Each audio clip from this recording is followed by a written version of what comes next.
Yeah, I think one is something that most of us have probably heard the rumors of and would make a lot of sense. Another one is going to be something that maybe you haven't heard. The first is that Rahal, which has gone back and forth. We've heard yes, we've heard no. And we know how much these things change. All signs, I would say, are pointing to Rahal Racing having a fourth entry at this year's Indianapolis 500 with two-time Indianapolis 500 winner Takuma Sato in the cockpit, which is the news that I'm sure a lot of people have heard the rumors. It's gone back and forth on whether or not Rahal was indeed going to run that fourth car. Obviously coming in with Graham, Louis Foster, and Devlin DeFrancesco. You now bring in Takuma Sato, who we know qualified that car well, is always will always keep his foot into it, and is always somebody that you want to keep your eye on at the Indianapolis 500. And it makes a lot of sense. It makes a ton of sense. Takuma won the Indy 500 for them in 2020. He has been fast in that car every time he's been in it. He was the fastest qualifier last year.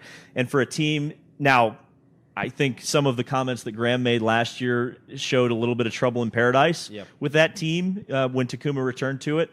But I think on the whole, Takuma Sato makes every team that he joins, particularly at the Indianapolis 500, stronger. So it just makes too much sense for Rahal. Now, to the point that we talked about yesterday, or on the last show, the concern would be with Rahal is if you are in that kind of bump slot and you are entering the 34th car, you might be bumping yourself. And that's what a situation that they found themselves in 2023, and you don't want to find yourself in again. Yeah, and obviously, as you just mentioned, the qualifying woes that team has had. And when we knew that we were at 33, it was a lot of teams and a lot of drivers in the paddock were, okay, do we take that risk of bumping out maybe a full-time driver and what that scenario would look like? As somebody who enjoys Takuma Sato, I don't want him to just go away. We don't know, and then we never see him again type of the thing. Like, if he is going to run the Indianapolis 500, I'm glad, I'm not saying it's this year, but I think I would like to know when it's going to be his last, because he deserves a proper send-off. Obviously, he's been involved in 3 thrilling finishes, especially 2012. Obviously, the race that he won in 17 was incredible. Then 2020 had some drama at the end there, too, even though the fans weren't there. So to my point of having a proper send-off, kind of almost... he still needs to celebrate the 2020 race. They should have let him burn down Georgetown Road. But the other piece of news that we have learned and have connected some of the dots is that Katherine Legge, with the ELF sponsorship, which did so well last year with the female audience inside of the Indianapolis Motor Speedway, with their activation. They won awards on their activation last year with Katherine being in that car. And you and I have talked about this. I've said it on my podcast. I've said it on this show.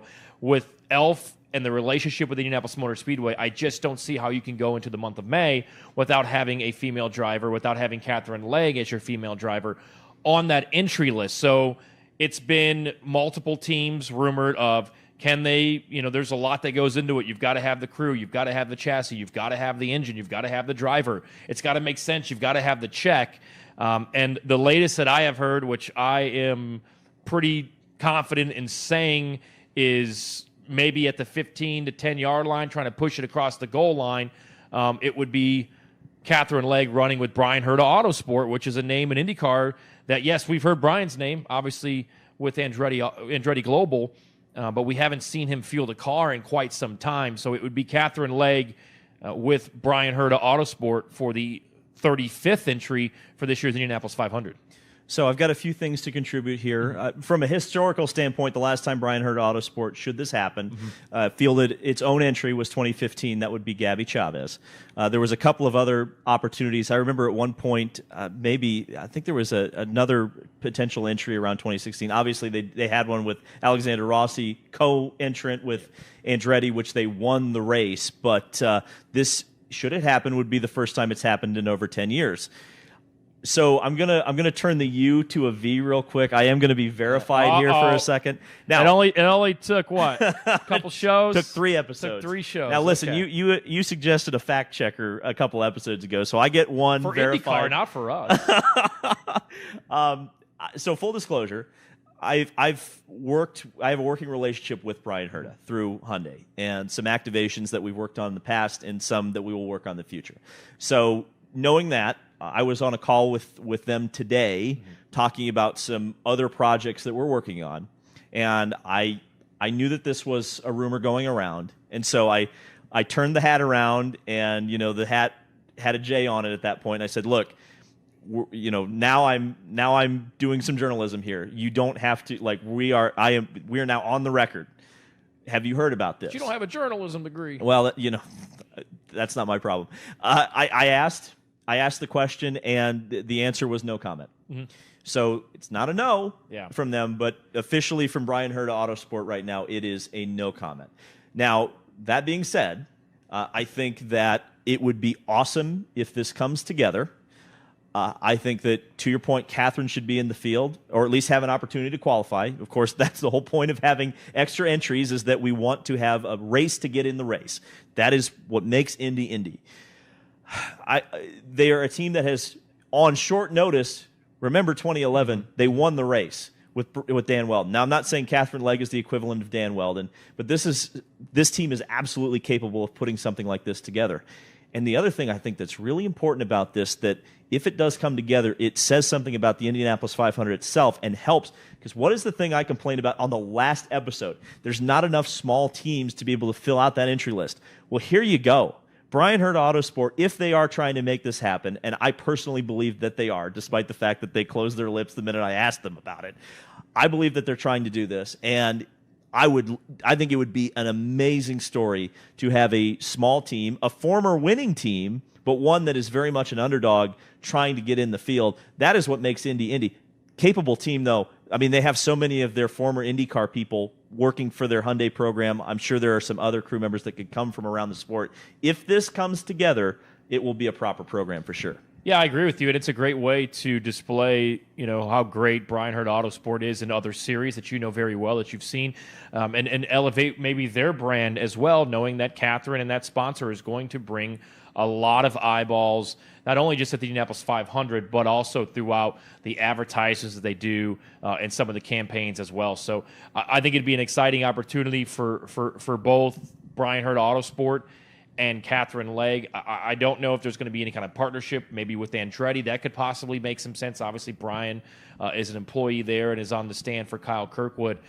And with that being said, it just shows that maybe even down the road, if there's a smaller team out there, we can take that jump forward. Why can't we be?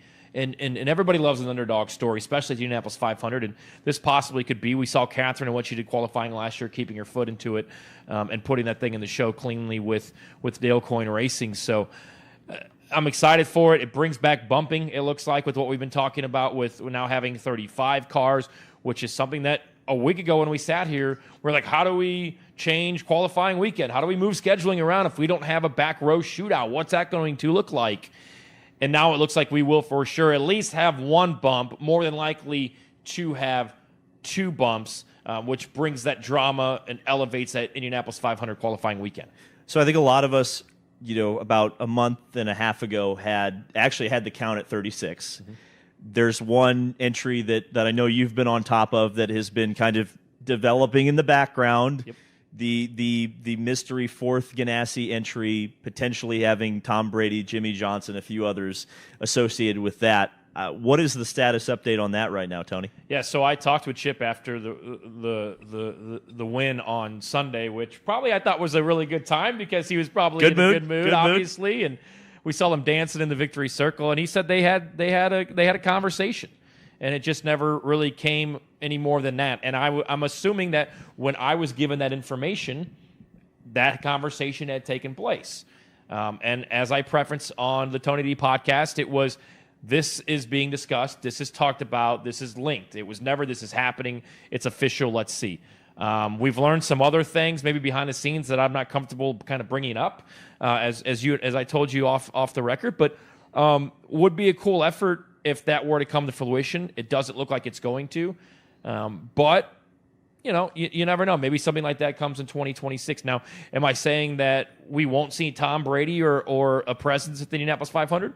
I wouldn't be shocked if he was there and he kind of got rolled up his sleeves and said, "I want to be." I mean, look at how excited A-Rod was, right? When he he told Eric Smith of IndyCar.com, like, I want to own a team. I want to be a part of this. This was thrilling. And I was like, yeah, come on over. Have you ever met George Steinbrenner? Oh, yeah, you have, haven't you? Talk to him. He knows exactly what it's like to be a part of IndyCar and how thrilling and exciting it is. So I still think we could still see a Tom Brady presence at the Indianapolis 500.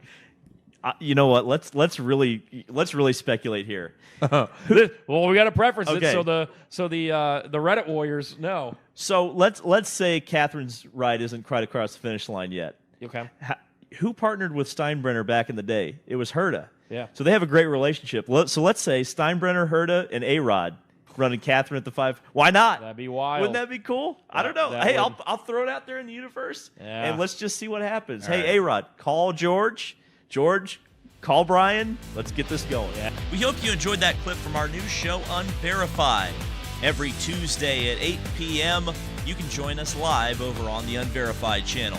Click the link on the screen or down in the description below to join in some great conversations about IndyCar, the Indianapolis 500, and motorsports throughout the world.